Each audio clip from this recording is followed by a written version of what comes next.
Good evening and welcome. You're watching the 7 o'clock news on CNC3. I'm Ria Rambali. I'm Akash Samaru. I'm Jovan Ravello with Sport. And I'm Sigoni Mohammed with your weather. Let's tell you what's making the news tonight. Tobago man arrested for jet ski accident that killed 7-year-old girl on Pigeon Point.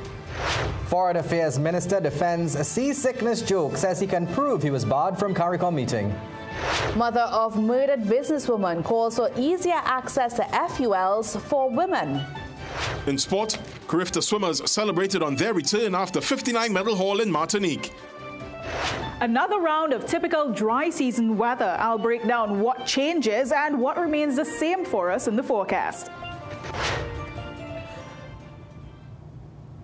Foreign and CARICOM Affairs Minister Sean Sobers is tonight providing what he is calling evidence that he was indeed barred from attending the CARICOM retreat in Nevis in February. Sobers is also firing back at Dr. Ralph Gonzalez, saying his reference to seasickness at the CARICOM summit was made as a joke.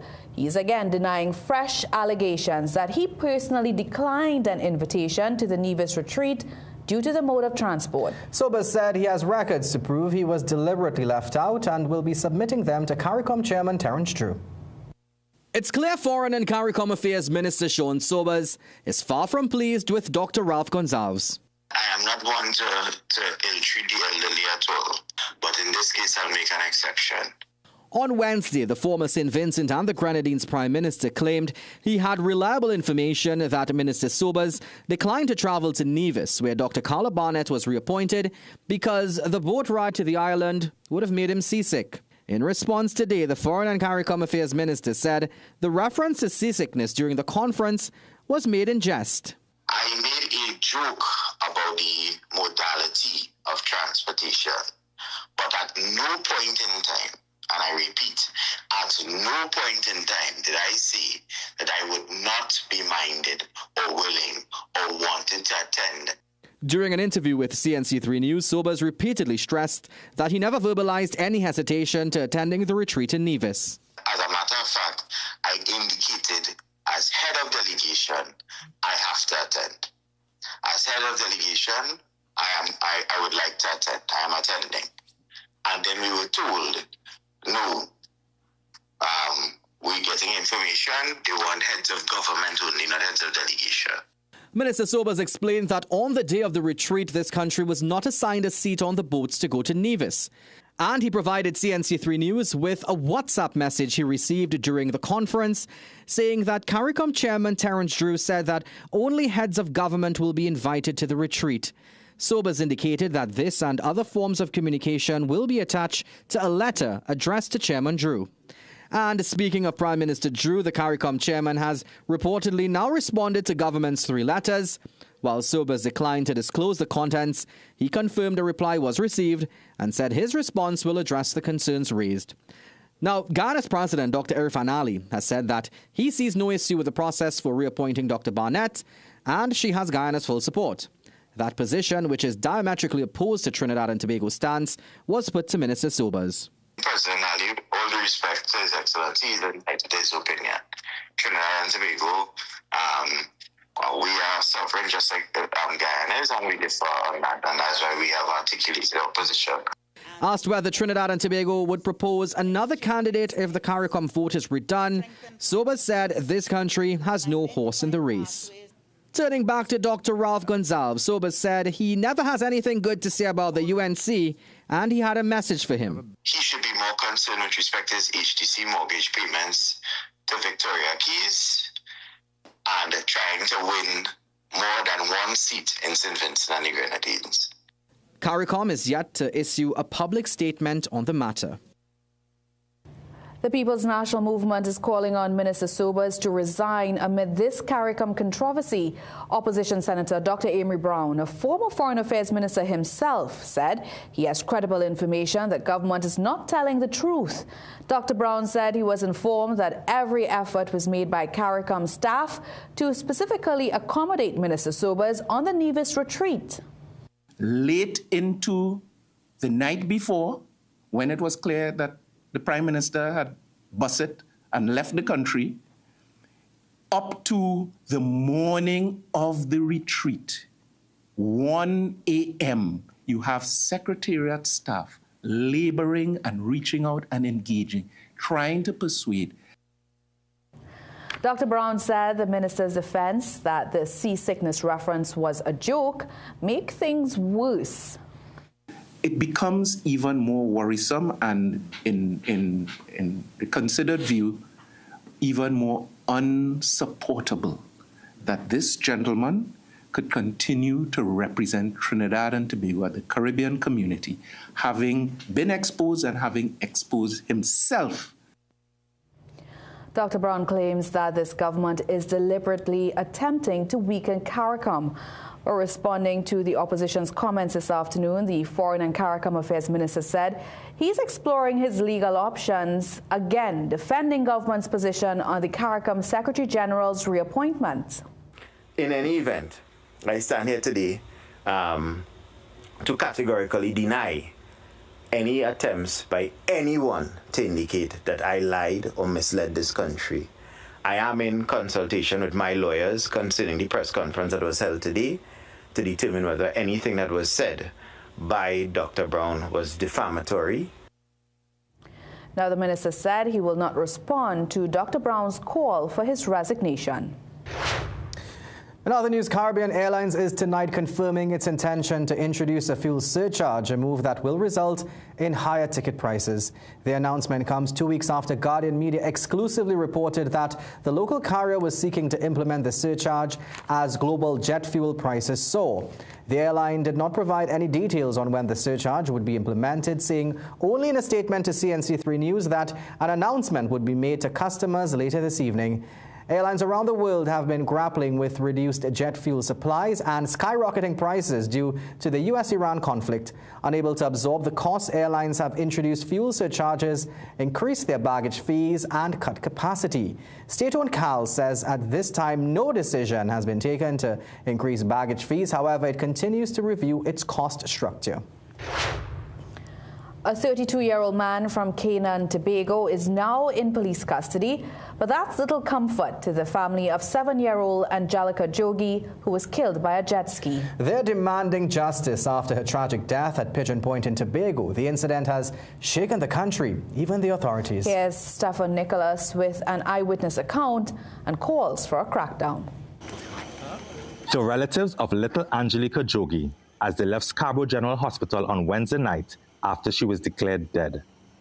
The Barkpaw family were on vacation in Tobago for Easter when a jet ski plowed over the barrier designated for bathing only and slammed into Angelica, her parents, and an uncle. Her dad remains hospitalized. Police later confirmed the jet ski driver was arrested at his Canaan home around 1 a.m. on Thursday. The incident has shaken the entire country and sparked outrage. In a Facebook post, her aunt said the family would always remember her forever happy and beautiful angel.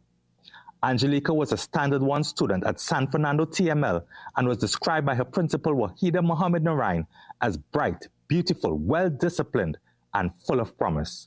That promise was snuffed out in an instant that left scores of visitors on Pigeon Point traumatized. Even Tourism Secretary Zorisha Hackett was lost for words. She visited the family at Scarborough General, where little Angelica was pronounced dead. Gorgeous experience, and there is a rebuild. Okay, hold on to me and obviously. An eyewitness who helped find the doctor on the beach yesterday recounted the horror. Now everybody was concerned, right? There was a mixture. I would say there was three feelings: concern for the child, upset with the jet ski driver, obviously, and then a lot of the people in the crowd started to pray. They immediately started to pray for the child. Veteran tour operator Michael Frank, owner of Frankie Tours, is upset by the incident. Frank said he sold all his jet skis 7 years ago because the industry is just too risky and reckless. I used to operate 17 jet skis at one time. You guys out there operating and you just tell them, okay, we have to be in by 4 o'clock in the evening. 9 o'clock in the night, you can't find them. They're gone somewhere with some girl somewhere. And these are some of the things that create problem. I have one guy coming back from a jet ski run after. We tell him get in for 6 o'clock. I think 9 o'clock in the night. Run into a boat, turn the entire boat over. Luckily, there was nobody on board it. However, Frank does not agree with the decision to shut down the entire marine park during this crucial Easter season. Yesterday, visitors turned up at Pigeon Point and the Bonaccord Lagoon for tours, only to be told it was banned for the day. I'm sorry that the incident happened, but at the same time, there are people who is coming from all over the world. I know of a big group who are here for a wedding, and they have a barbecue today. You're talking about 130 people from Norway, Sweden, Denmark, Holland, who only here for one day to do this, flying specifically to do this, and they has to be refunded. Who is fitting that bill? Chief Secretary Farley Augustine has warned that a legislative crackdown is coming. The Tobago House of Assembly was found liable in the past for a similar jet ski incident in Pigeon Point. And it just shows that when people don't follow rules, that we end up with tragedy. The Hotel and Tourism Association today expressed condolences to the family and described it as a devastating blow to the industry and the island. Stefan Nicholas, CNC3 News. And Chief Secretary Farley Augustine says that THA is exploring its legal options with the intent of suing operators who breach the marine park rules. At a media conference this afternoon, Augustine lamented the death of 7-year-old Angelica Jogi at Pigeon Point, saying it was entirely preventable. He is urging the police and Coast Guard to do their jobs and ensure regulations at the park are strictly enforced. The entire country is now pained. This is a child who has not had the benefits of life, full life, so much potential gone, so much potential gone. I could only think of my own daughter. I mean, I have one seed. Imagine if that gone in that way. I don't know if Madhouse could pick me up. Augustine said if bankrupting operators is what it takes to change their behavior, then so be it. However, the Tobago Jet Ski Association is calling for stricter law enforcement on waters. The association's president, Roldan Reed, says the accident could have been avoided if the driver respected the law and if there were more authorities patrolling. He says the association has been clamoring for patrols on the water for years. Reed says jet ski operators have been invited to join the association on numerous occasions but declined. As such, he wants the authorities to ensure they are patrolling vessels on a consistent basis and to make it mandatory for all jet ski operators to join the association before they can be allowed to legally operate jet skis at sea for safety reasons. So I think that is something that needs to be done in Tobago and Trinidad, where you have patrol vessels, where you have authorities, be it police, be it Coast Guard, or soldiers, or whatever, construct of that to help maintain law and order and prevent loss of life, loss of limb, and these kind of situations. The association was formed in 2011 and is recognized by the Tobago House of Assembly.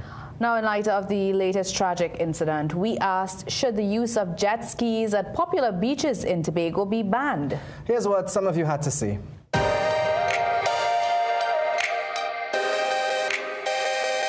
I don't think it should go to banning, but it should have stricter laws in terms of usage. No, I don't think they should ban it because it's a tourist attraction, and by banning it, they discourage people from taking rides and so on. No, and why I say no, it was an accident, unfortunately. It could happen to anybody. And I'm thinking that the people who is in charge of this jet ski business, they learned a lesson. I don't think that they should ban it. First of all, I must say it's very tragic what happened to the 8-year-old. However, you have to check the frequency of accidents like these if it is your want to ban something. No, I don't think they should ban it because at the end of the day, they just need to, put a little more security, have a little more security personnel on the beaches. And no, it should be controlled. Not totally, but they should probably ban it from closer to the shoreline where everybody bathing. Still to come in the news, former Energy Minister Stuart Young is questioning whether the Prime Minister is still persona non grata in Caracas. Fire Association president grateful for fire tenders but says the service is still short on equipment. Coming up in sport, Trinidad and Tobago referee Caleb Wales selected to his second FIFA World Cup. Jason has watched every World Cup from here, but not today. Because he made all his purchases with Visa and won a trip to the FIFA World Cup 2026. Whoever uses Visa most wins. Pay with Visa.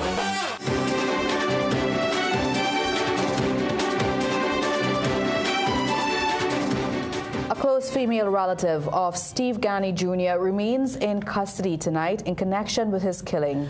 A police report says 11 shots were fired before the businessman fell to the floor and died, ending a 6-hour horror ordeal inside his Vista Bella home. Police say a 45-year-old woman told officers she endured hours of abuse before shooting Ghani with his own licensed firearm yesterday morning. Officers responded to the shooting in progress report just after 9 a.m. and found Ghani dead in an upstairs bedroom with multiple gunshot wounds. Investigators were told an argument started around 2:30 in the morning and escalated into a violent confrontation. The woman claimed Ghani fired at her but missed, and fearing for her life, she grabbed another gun and returned fire. Crime scene investigators recovered 2 licensed pistols and 11 spent shells. She also reported that he threatened to kill her and her 2 young daughters, who were at home at the time. Well, the mother of murdered businesswoman Trisha Maharaj says her daughter's killers are cowards and she's confident justice will be served. Cindy Baliram also tells CNC3 News her daughter did not deserve to be gunned down. Police say around 3:30 p.m. on Wednesday, Maharaj, the owner of D-Duck Farm and other businesses, was lured out on the pretense of viewing a vehicle when she was attacked. She was shot 4 times before collapsing. A killer then stood over her body and fired several times. Baliram, who declined to speak on camera, says her daughter had been threatened and those threats were reported. She says all business owners, especially women, should be given licensed firearms. My advice first would be to the government to give businesswomen legal firearms, just like meals. And businesswomen should be well equipped to defend themselves in situations like that. Maharaj is the 6th woman murdered for the year so far. The family of Maureen Osborne is demanding answers after her body was found in a burnt field in Manuel Congo. Loved ones say Maureen was jovial, vibrant, and full of spirit. She vanished on March 26th, and her body was discovered on Good Friday in a patch of scorched land. While an autopsy is pending, her family is already calling this foul play. Her granddaughter, Brianna Rose, says Maureen was one of her favorite people and didn't deserve such a horrific end. Brianna last spoke to her grandmother just a week before she disappeared. The family is holding on to hope, insisting that justice will be served, and soon. I know that we live in Trinidad and our justice system is not the best, but this situation should cause an outrage. We need to stand up for her. She's not here to stand up for herself. We need to do it as our family members. We need to make sure that they find whoever did this and bring them to justice. We need that. According to police, the 69-year-old was found in a fetal position, partially burnt in some bushes, 2 days after neighbors reportedly heard screams coming from the area. Relatives say Osborne, who had dementia, retained her long-term memory and could not understand why she would wander to Manuel Congo since she had no attachment to the area. Osborne's daughter, Saviana Nurse, says what compounded the family's hurt was a lack of empathy and professionalism from the authorities. Former Energy Minister Stuart Young is questioning whether Prime Minister Kamala Persad-Bissessar can successfully engage Venezuela diplomatically, raising her past statements on the country's leadership. Speaking at an opposition media briefing today, Young challenged the Prime Minister to say if she recognizes Delcy Rodriguez as Venezuela's acting president and whether she remains persona non grata in Caracas. Last October, Venezuela's National Assembly declared Persad-Bissessar persona non grata. The declaration, which bans her from entering the country, was a response to her support for U.S. military action in the Caribbean and cooperation with the United States. Young argues those factors could complicate any attempt by this government to negotiate access to cross-border gas resources. You go down to give out P&M procured fire trucks, pretend it's yours, and suddenly you wake up and decide you have to go to Venezuela, and persona non grata can't go to Venezuela. So she says, I'm sending a diplomatic mission. You all are incompetent and you're destroying Trinidad and Tobago. Now, Foreign and CARICOM Affairs Minister Sean Sobers has since said that while the Prime Minister remains persona non grata, relations with Venezuela are improving. And the TNT recognizes Rodriguez as the interim president. Yesterday, Prasad Bisesa announced that a diplomatic delegation will travel to Caracas to ensure Trinidad and Tobago secures its just share of oil and gas from joint fields. But Young is criticizing the move as reactive. Meanwhile, opposition leader Penelope Beckles agrees, saying this development is a contradiction to government's approach to Venezuela. How it is now, those same people who you wanted to have nothing to say about, and the boats who were leaving from Venezuela and other parts of Latin America and passing through our waters, the Caribbean waters, kill them violently. But all of a sudden, you're sending a diplomatic mission to the same countries who you were talking about to kill them violently. Beckles says the country is awaiting an explanation for the apparent shift in position. Now, earlier today, Rodriguez made her first foreign trip with an official visit to Grenada. Well, OWTU's Patriotic Energy Services Company Limited has secured 3 major ISO certifications and is now hoping government will give the green light for a $50 million inspection of the Point Fortin refinery. The company says its partner, Mayor Technimont, is prepared to finance the study, a key step towards restarting the facility, which has been closed since 2018. At a media briefing, OWTU President General Ansel Roger expressed confidence in the process. Roger says the plan is for a phased restart within 9 to 12 months, potentially putting up to 4,000 people back to work and boosting energy security. We are ready to restart the refinery. We are ready to make our impact in the producing fields and wherever else Patriotic is engaged. And our young people of today, who most of them are on the breadline, they will be beneficiaries of what we do. We are about putting people back to work, active, lucrative employment.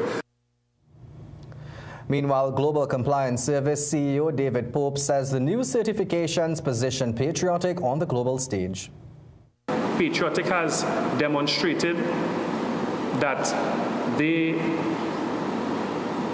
have the systems, the technical capability, the manpower, the necessary resources to deliver services to an international standard. Today we are going to present Patriotic with their ISO 9001.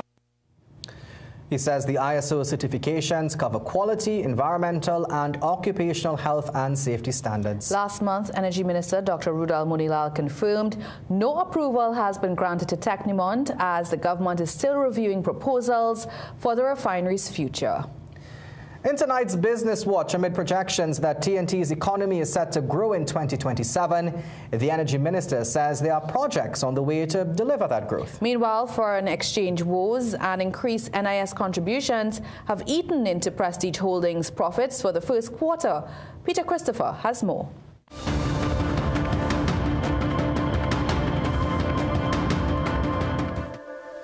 Energy Minister Dr. Rudal Munilal says several energy projects are expected to push TNT's economic growth in 2027. In a report on Wednesday, the World Bank says TNT's economy is expected to grow by 0.7% in 2026 before jumping by 3.2% in 2027. When contacted on Thursday via WhatsApp, Dr. Munilal says his ministry has been working on a mandate from Prime Minister Kamla Prasad Bisesa to improve hydrocarbon production levels, which would grow our economy. Dr. Munilal says we have already achieved marginal increases in crude oil production and stabilized natural gas production.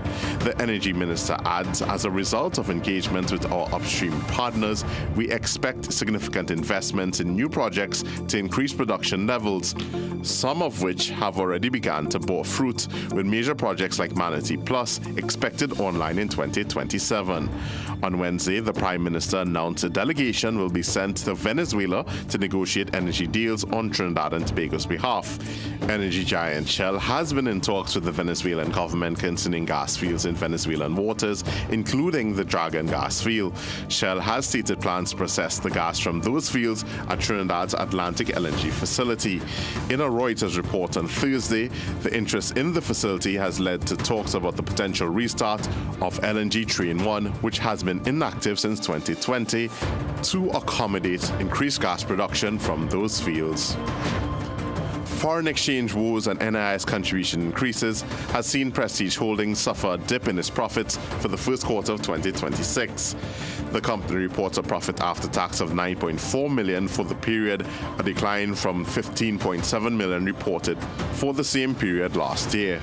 Prestige chairman Christian Mute says while the group's sales increased to $356 million from $343 million, he notes foreign exchange challenges put a dent in the company's returns. Mute states the severe lack of US dollars in Trinidad and Tobago put the supply of foreign inputs to the company at risk. This led to the company accessing alternative currencies and currency swaps at rates which were much higher than its original input cost. Mute adds, quote, "We experienced an increase in labor costs during the quarter following the nearly 23% increase in national insurance contributions in January 2026. With over 33,000 people employed, the increase in national insurance contributions had a significant adverse impact." And now for a look at today's energy and foreign exchange prices. Peter Christopher, CNC3 Business Watch.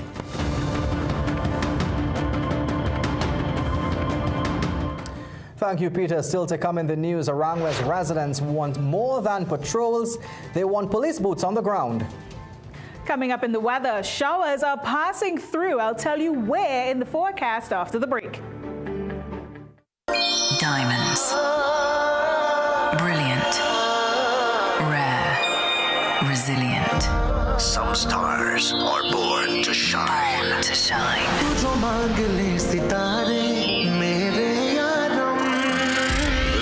The stage will dazzle. I am the music boss, the Diamond Edition. Featuring the biggest Indo-Caribbean artists. Raymond Ramdarai. With a special guest, Indian Idol Season 14 winner, Vaibhav Gupta.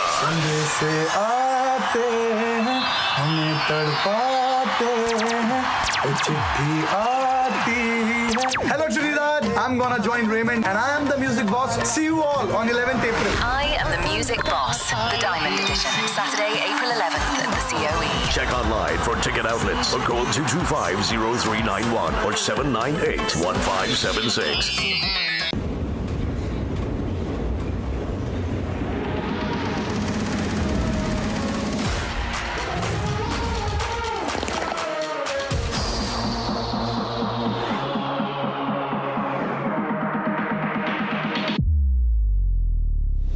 Can you do this?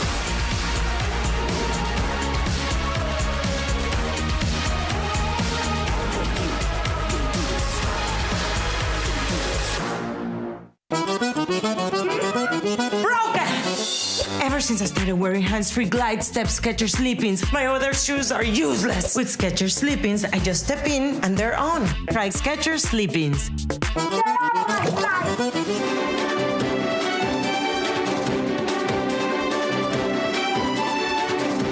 With 6 new fire tenders handed over to the service, Association head Keon Guy says it is a step in the right direction. Guy says the fire service was long neglected and the appliances, which consists of 5 water tenders and a specialized heavy rescue vehicle, would bring the fire service back on track to its optimum potential. At a cost of $69 million, tenders will be deployed across Penal, Mayaro, Princestown, Point Fortin and Tobago. Guy says the areas to be serviced can breathe a sigh of relief. adding that a lack of equipment contributed to the loss of life in the past. I would point out that right in the Sapara area, we had a fire that drew national attention, where we had the loss of life of the Morris family. There was a mother and daughter that lost their life not too far from the Pinal and Sapara fire stations. At the time, however, those stations were without an appliance, and that may have contributed to that loss of life. So those communities have been neglected in many ways, certainly in firefighting capacity. Guy adds that now that some areas are with tenders, it is time to provide the necessary protective gear for officers. But I must say, however, that we believe that this is ought to be just one step in the right direction. We believe that there should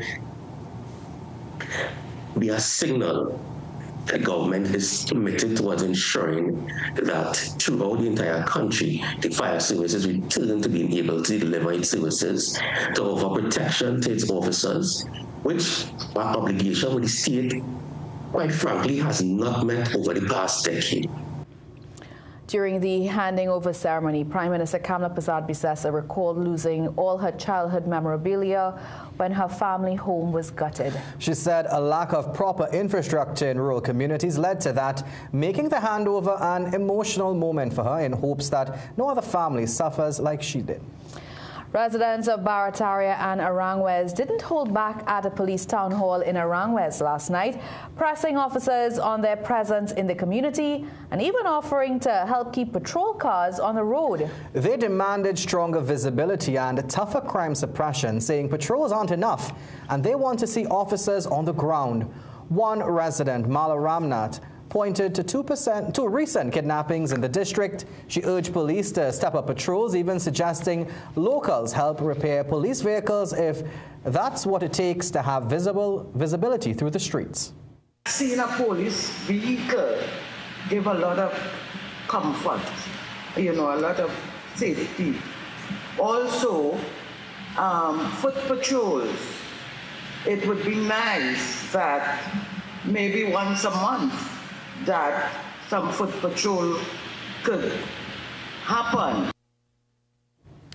In his response, Assistant Superintendent Shahid Ali of the TTPS Northeastern Division said specific instructions were given to officers to conduct both foot and mobile patrols, but vowed a more visible presence to ensure comfort. Minister of Transport and Civil Aviation Eli Zakur is dismissing claims by Laventille East Morvan MP Christian Birchwood that there's been an increase in serious road accidents since the UNC took office. Responding to claims from CNC3 News Today, questions that should be from CNC3 News Today, Zakur questioned the source of Birchwood's information. He further noted that based on statistics provided by the police service, road fatalities as at April 7th have decreased by approximately 32% when compared to the same period in 2025. Zakur contended that while any loss of life on the nation's roads is one too many, he says it is critical that public statements are grounded in accurate, verified data and not speculation. At a PNM media conference today, MP Birchwood said the country's road safety situation has moved beyond a concern and is now a national crisis. He argued that policy decisions by the UNC administration have weakened enforcement and failed to reduce accidents. You cannot legislate from a position of ignorance, and we, the people of the country, we understand that you and the Prime Minister, you are now playing with our lives, you are gambling with our lives, and you are now gambling with our pockets. The TTPS's Public Road Safety Officer, Sergeant Brent Batson, also questioned the source of Birchwood's data.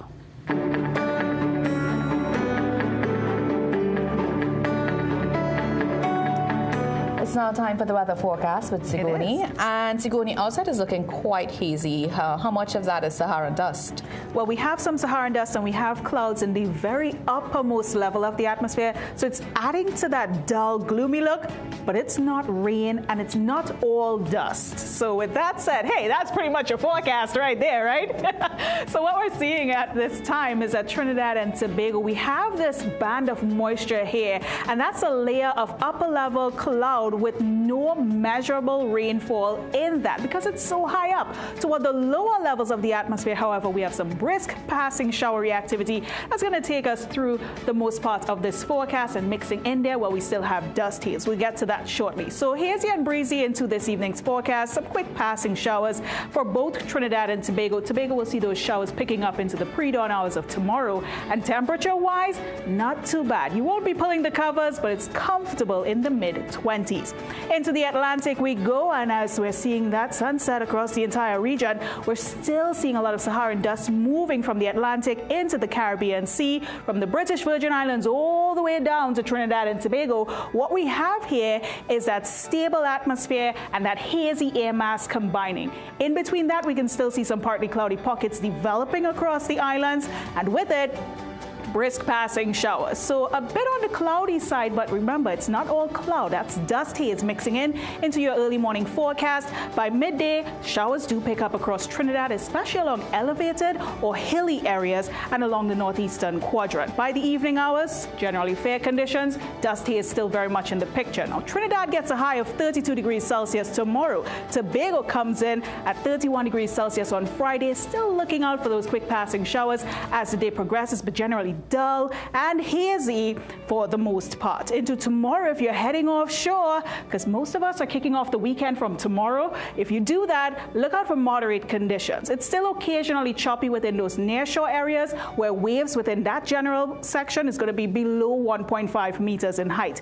All the open water interests, waves are approaching 2 meters in height at that period, and we'll see swells coming in at about 8 and 12 seconds. We also have winds at a northeast to east southeasterly direction, really lessening down to 10 to 15 knots, and not too bad if you're heading offshore. So with that said, hey, here's a quick look at your tidal times across the islands. And with that, guys, it's going to be a wrap on your forecast. Not too bad as we head into the weekend. I'm hoping my nose still thinks it's just clouds up there and nothing else. Yeah, it's we'll dust, wait it's to hear dust. these sniffles. All right, thank you so much, Sigoni. Let's take a break. We'll be right back. At Cruise In Hotel and Yachting Center, we're all about time. In fact, once you check in, there's no time to lose. Reconnect with a little family time. Make a splash with some pool time. Spend some treasured quality time, or just immerse yourself in some quiet time. Indulge your senses at dinner time. We even have the perfect venue when it's your celebration time. So it's high time you visit Cruise In.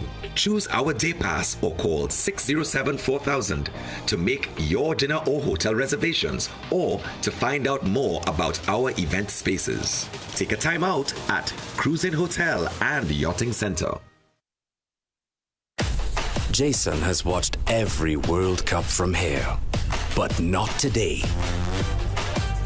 Because he made all his purchases with Visa and won a trip to the FIFA World Cup 2026. Whoever uses Visa most wins. Pay with Visa.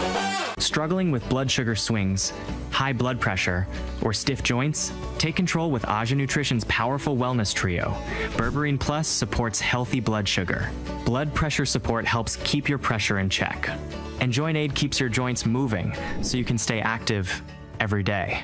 Don't wait. Choose Aja Nutrition for trusted, effective solutions. Available at Pennywise and leading pharmacies nationwide. Feel better, move better, live better with Aja Nutrition.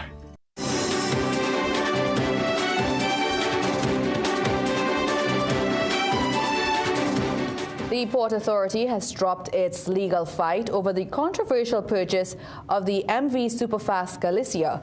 Back in January, the authority ended its appeal against the dismissal of its case involving former lawyer Nairi Alfonso, shipping agent Intercontinental Shipping, and the company's owner John Powell. Alfonso also withdrew her own cross appeal. Last month, the court ordered the authority to pay the group's legal costs, while Alfonso was told to cover 70% of the authority's costs for her cross appeal. The case centered on Alfonso's role in the vessel's procurement between 2013 and 2014. A High Court judge dismissed the matter, ruling there was no improper link to the company and that the authority entered the deal fully aware of the vessel's details. Right, so sport is up next, and I'm excited for this one, Jovan, because I understand we're taking a closer look at this country's CARIFTA field athletes. Yes, that's right. TNT's double-figure medal haul in the field at Grenada 2026 is cause for much celebration. We take a look at the athletes who brought back glory.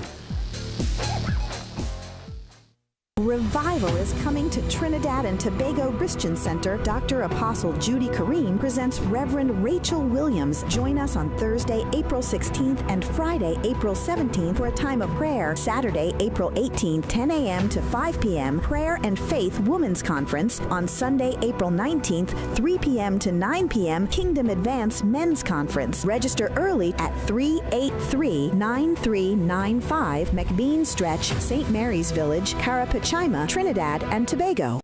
With Alive Multivitamins by Nature's Way, you won't be defined by time. You'll own every minute of it.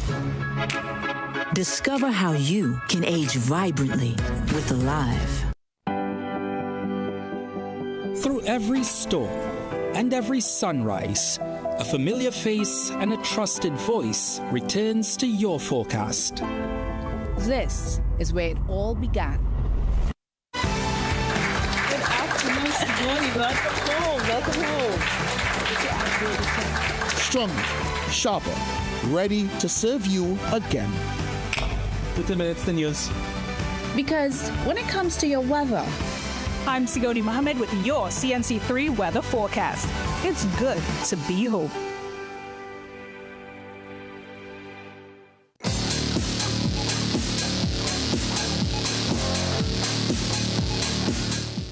Welcome back. It's time for sport. Trinidad and Tobago's swimmers won the most medals at this year's CARIFTA Aquatics Championships in Martinique, despite the absence of several top performers.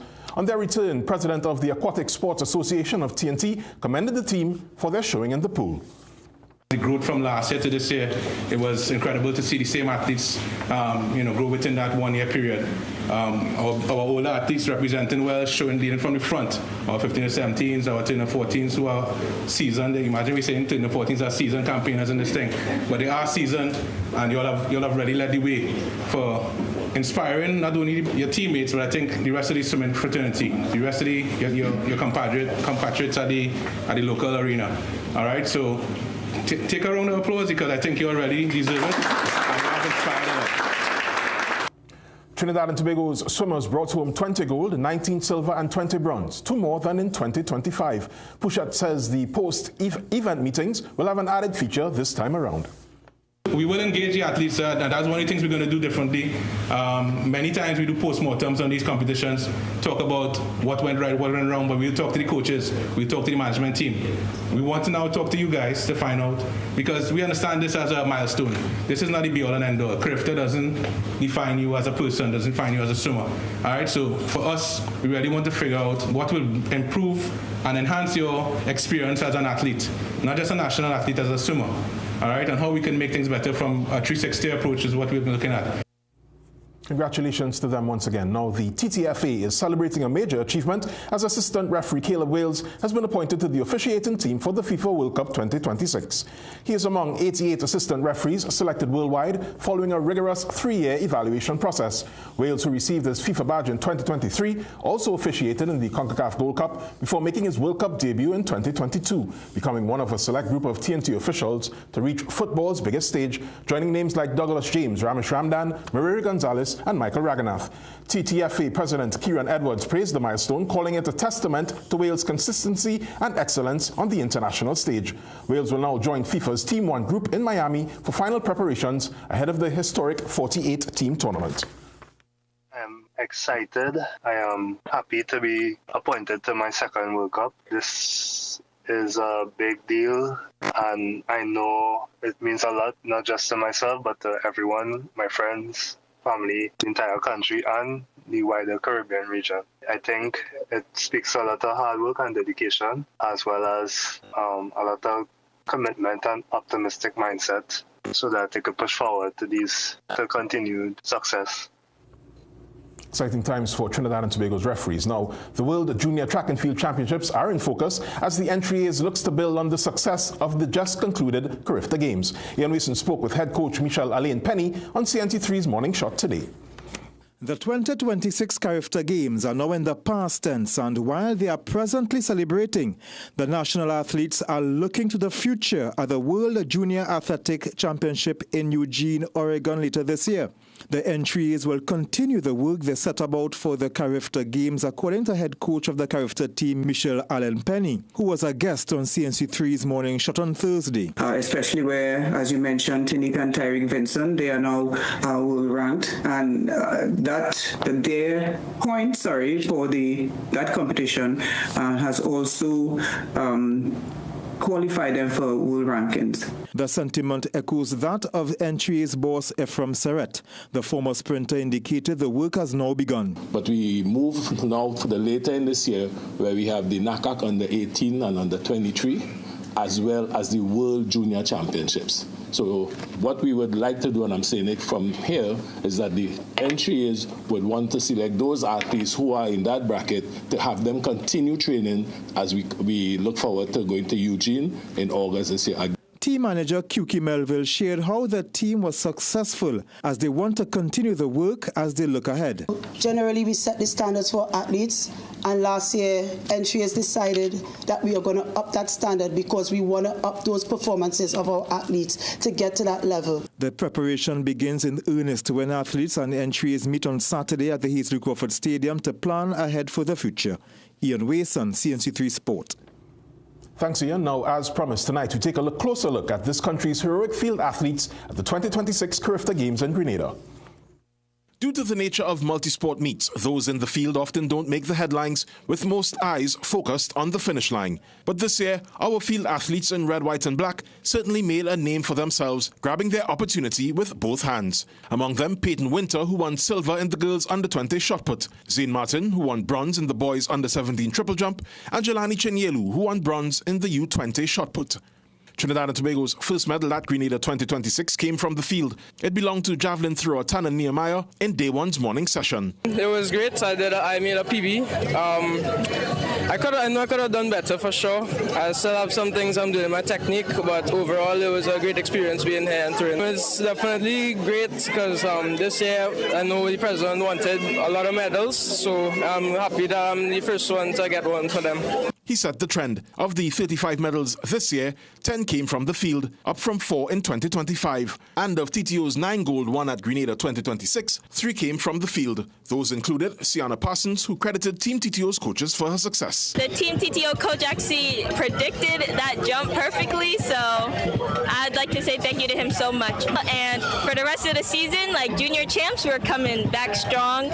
Parsons also went on to long jump bronze. Jafari Shaw also had a gold-bronze double medal take from his time in Grenada. Like Nehemiah Parsons and Winter, the Jamaica College student threw a personal best to gold in the under-17 1.5 kilogram discus before taking shot put bronze. Last year, I didn't do as good as I wanted to last year, and this year I came out and I did better. So I'm very thankful. My expectations was not that high. Because it had other people who I know that was showing further than me, but I just remembered what my coach told me and I put it to work. Michael Paul also improved from bronze in the 2025 boys under-17 long jump to gold this year with a distance of 6.93. Well, I came out here, my attitude was to jump the record, or at least tie the record with the first jump, but with the unpredictable win, it was impossible, well, almost impossible. But I had the attitude that if I came out here and did my thing that I always do in training, that I'll be fine. Tessica Lawrence broke both the National Girls Open and Under-20 records, clearing 2.40 in this country's CARIFTA trials, and made history with TNT's first CARIFTA pole vault medal with the 2.3-meter clearance in Grenada. Yes, it's a very bittersweet moment because I'm happy that I got a bronze medal, but I'm also know that I could have gone a lot higher. The goal is to work on my technique more. I've been working on it, but also to work on my mental state. One of this country's most successful field performances at this level comes down to the athletes' determination to surpass their previous efforts in the cage, the sand, vaulting, and soaring to new heights. The team's field coaches, head coach Michelle Allen Penny and her fellow jumps coach Dream Wills, and throws coaches Nadine Hamid and Ishmael Mastrapper must also be credited for their work behind the scenes. Again, big congrats to that team TTO. Now let's take a look at some international sporting developments. President of the Confederation of African Football, Patrice Motsepe, says he would welcome and even encourage an investigation into corruption within the Confederation of African Football. His comments come amid growing controversy following the decision to strip Senegal national football team of the 2025 African Cup of Nations title and award it to Morocco national football team after a disputed final. The matter remains under review, with Senegal appealing the decision to the Court of Arbitration for Sport as CAF awaits a final ruling on the situation. Defending NBA champions, the Oklahoma City Thunder have clinched the #1 seed in the Western Conference with an 18-point, 128-110 win over the Los Angeles Clippers last night. Chet Holmgren led the charge with 30 points and 14 rebounds, while Shai Gilgeous-Alexander added 20 points and 11 assists, as OKC secured the league's best record at 64-16. The victory also guarantees home court advantage throughout the Western Conference playoffs that starts April 18th. In tennis, Yannick Sinner is through to the quarterfinals of the Monte Carlo Masters despite dropping his first set at a Masters event in 186 days. Sinner saw his 37-set winning streak come to an end after losing the second set in a tiebreak to Thomas Mahak, but bounced back to secure a 6-1, 6-7, 6-3 victory. The win marks his 19th consecutive Masters triumph as he now sets up a quarterfinal clash with Felix Auger-Aliassime. Samaki Felician, CNC3 Sports. Thanks, Samaki. Now we return to the NBA for tonight's Sport High.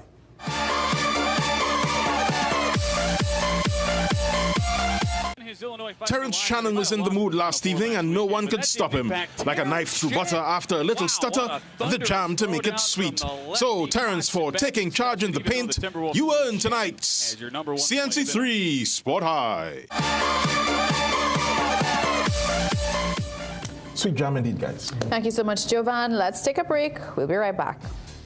Struggling with blood sugar swings, high blood pressure, or stiff joints? Take control with Aja Nutrition's powerful wellness trio. Berberine Plus supports healthy blood sugar. Blood pressure support helps keep your pressure in check. And Joint Aid keeps your joints moving so you can stay active every day. Don't wait. Choose Aja Nutrition for trusted, effective solutions. Available at Pennywise and leading pharmacies nationwide. Feel better, move better, live better with Aja Nutrition. Get a free pair of polarized sunglasses with the purchase of new Gen S Transitions lenses with anti-reflective coating and frames. Selected designer frames now just $4.99 with additional promotions. Hurry, limited time only at Seaview Optical. Visit Tire Clinic Marketing, New Truck and OTR Tire Service Center at number 30 and 32 Montrose Main Road, Chabonas. Call today at 665-8973 or 672-3419. Alignment services available. Tire Clinic Marketing, Truck and OTR Service Center. A tire for every need. Dress like you mean business. At The Working Woman, we bring you stylish, professional looks made for the modern woman. From casual to formal workwear, we've got your professional wardrobe covered.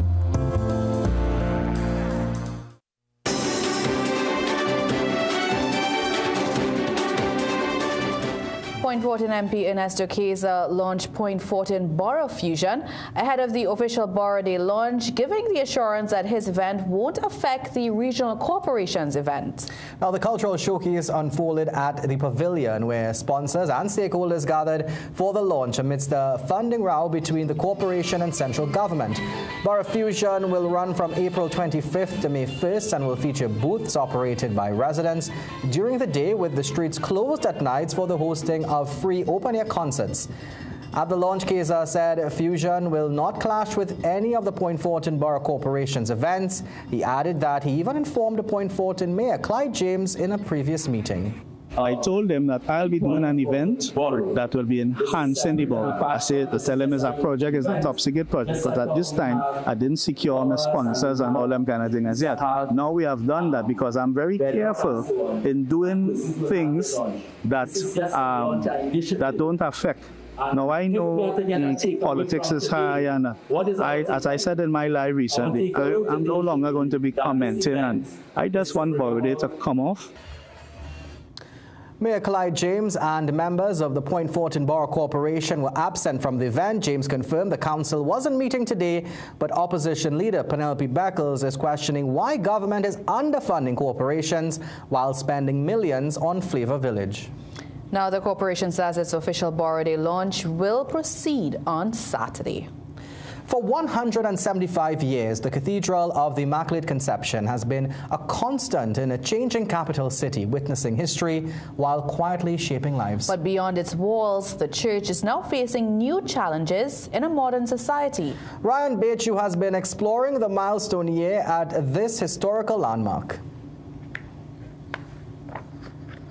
Legislate from a position of ignorance, and we, the people of the country, we understand that We apologize for that mix-up. Let's go to a short break. Stay with us.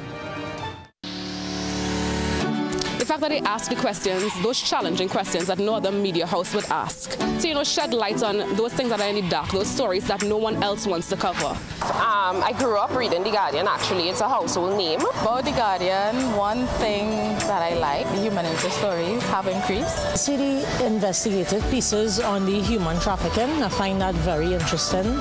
You go more in depth. On sports, especially local sports, and that's one of my highlights for The Guardian. Yeah, I've been in Guardian, the Guardian started coming out, started working. I was a newspaper man. Could the stories that are being covered are well detailed and you get more facts. Also, I think the editorials, I think they're doing a good job on this speaking the truth, and they're challenging the government to make things better. Me in particular, of recently, the last 2-3 months, I've been reading The Guardian. I'm seeing a lot of news about the neighborhoods and the communities, and I even saw my community featured, and I was proud. The Guardian. The Guardian? Guardian. Guardian. The Guardian. The Guardian. Not Guardian. The Guardian is my first choice. The Israelite Church of God in Jesus Christ, teaching the truth about God's people, God's plans, and the secrets of God, all written within the pages of the Holy Bible, which is the Word of God. Watch The Hidden Truth every Thursday at 5:30 a.m. to 6 a.m. on CNC3.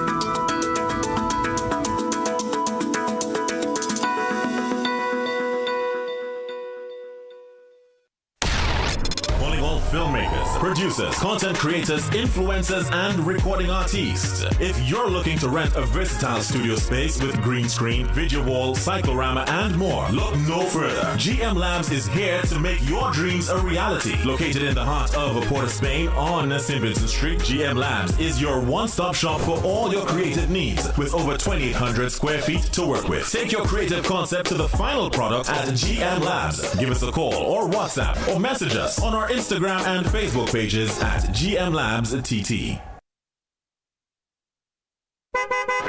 Are you tired of the same old boring drive home from work? Look no further. Get ready for the ultimate after-work rush with Freedom 106.5 FM's The Overdrive with Davey. Mondays to Fridays from 3 p.m. to 6 p.m. Let Davey take you on a thrilling ride of non-stop entertainment and education. He covers the topics of the day, delves into the latest food and lifestyle trends, and brings dynamic guests from exciting professions to share their professional stories and experiences. Take advantage of this energizing and engaging experience. Tune into Freedom 106.5 FM, Mondays to Fridays, 3 p.m. to 6 p.m. for The Overdrive with Davey, the ultimate way to end your day with a bang.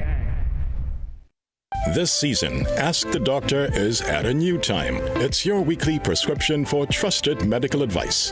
In the Doctor's Capsule, Dr. Tilak Singh breaks down big health topics clearly and simply. Get a dose of smiles in the Kiddies Capsule as our youngest experts share health tips with heart. Explore the science behind the headlines in Medical Minds, featuring real doctors, real insight, and your questions matter. Join the open forum live and get answers straight from the source. Ask the Doctor, every Thursday at 8 p.m. only on CNC3.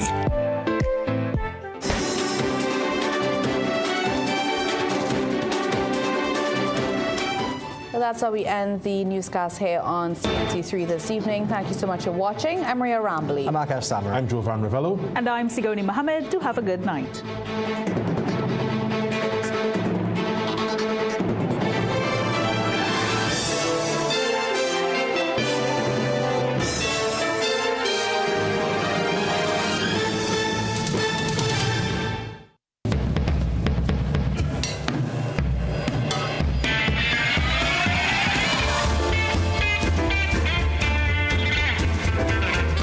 You're watching CNC3.